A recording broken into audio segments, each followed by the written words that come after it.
ഞാനിപ്പോ പറഞ്ഞല്ലോ, ഇപ്പോഴേ അങ്ങനെയാണെങ്കിൽ എനിക്ക് MLA-ക്ക് വേണ്ടി മത്സരിക്കാമല്ലോ. ഞാൻ മുഖ്യമന്ത്രിയാകാനോ മന്ത്രിയാകാനോ കേന്ദ്രമന്ത്രിയാകാനോ അല്ല രാഷ്ട്രീയത്തിലേക്ക് വന്നത്. അതാദ്യം മനസ്സിലാക്കുക. അങ്ങനെ ആഗ്രഹം ഉണ്ടായിരുന്നെങ്കിൽ ഇന്ന് നമുക്കറിയാം, ഒരു സീറ്റിന് കോൺഗ്രസിലായിക്കോട്ടെ കമ്മ്യൂണിസ്റ്റിലായിക്കോട്ടെ ഒരു സീറ്റിന് 6ഉം 8ഉം 10ഉം അവകാശികളുണ്ട്.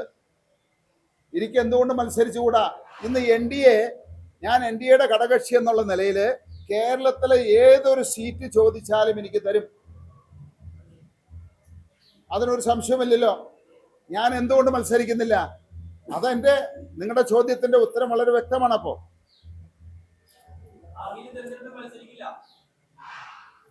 ഭാവിയില് നിങ്ങൾ എന്താവും ഞാൻ എന്താവും ആർക്കെങ്കിലും പറയാൻ പറ്റുമോ? ഞാൻ ഈ തെരഞ്ഞെടുപ്പില് മത്സരങ്ങത്തില്ല. ഇന്നത്തെ കാര്യമേ പറയാൻ പറ്റൂ. നാളത്തെ കാര്യം നിങ്ങൾക്കോ എനിക്കോ പറയാൻ സാധിക്കില്ല.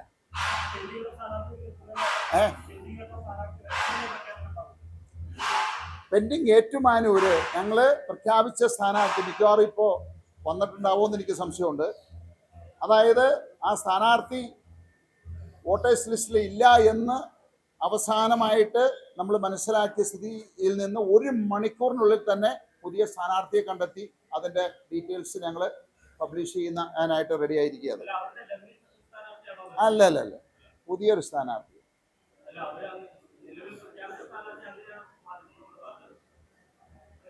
എന്ത് ഇല്ല, ആരുടെ നോമിനേഷൻ ഇതുവരെ കൊടുത്തില്ല. നോമിനേഷൻ ഒക്കെ തുടങ്ങാൻ പോകുന്നില്ലേ ഉള്ളൂ. അതിന്റെ പ്രോസസ്സേ തുടങ്ങിയിട്ടില്ല. നോമിനേഷനുള്ള അപേക്ഷാ പോലും ഞങ്ങൾ മേടിച്ചിട്ടില്ല. ഞങ്ങൾ ഒരു ഡെമ്മി സ്ഥാനാർത്ഥിയും ഇതുവരെ കണ്ടെത്തിയിട്ടില്ല. ആദ്യം സ്ഥാനാർത്ഥികൾ കഴിഞ്ഞിട്ടല്ലേ ഡെമ്മി സ്ഥാനാർത്ഥികൾ. പെരുമാവൂർ പ്രഖ്യാപിച്ചല്ലോ, ഞങ്ങൾ 3 മണിക്കേ പ്രഖ്യാപിച്ചു. തീർച്ചയായിട്ടും ഇതെന്താണെന്ന് വെച്ച് കഴിഞ്ഞാല് ഇപ്പോഴത്തെ പുതിയ നമ്മുടെ ഈ പേര് ചേർക്കൽ സംവിധാനം വന്നു. പലർക്കും അതിനെപ്പറ്റി ഇന്നും എനിക്കറിയാം. ഇത് മാത്രമല്ല, ആയിരക്കണക്കിന് ആളുകൾക്ക് വോട്ടില്ലാതെ പോയിട്ടുണ്ട്. പലരും അതിനെ നിസ്സാരമായിട്ട് കണ്ടു. പലരും അതിന്റെ ഫോംസ് തിരിച്ചു കൊടുത്തിട്ടില്ല.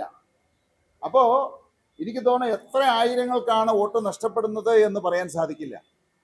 അത്രമാത്രമുണ്ട്.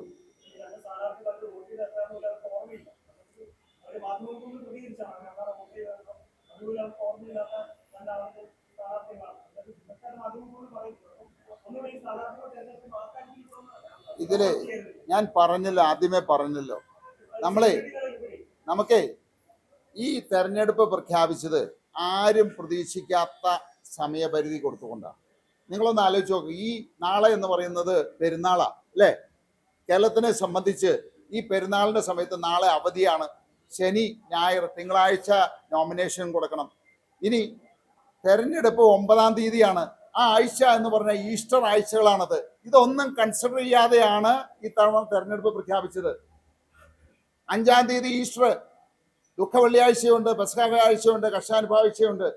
ഇതൊന്നും മനസ്സിലാക്കാതെ, കേരളത്തിന്റെ ഇന്നത്തെ ഈ സ്ഥിതി മനസ്സിലാക്കാതെ തെരഞ്ഞെടുപ്പ് കമ്മീഷൻ ഏകപക്ഷീയമായിട്ട് ഒരു പ്രഖ്യാപനം നടത്തുകയാണ് അവിടെ ഉണ്ടായത്. അതുകൊണ്ട് പലർക്കും ബുദ്ധിമുട്ട് വന്നു.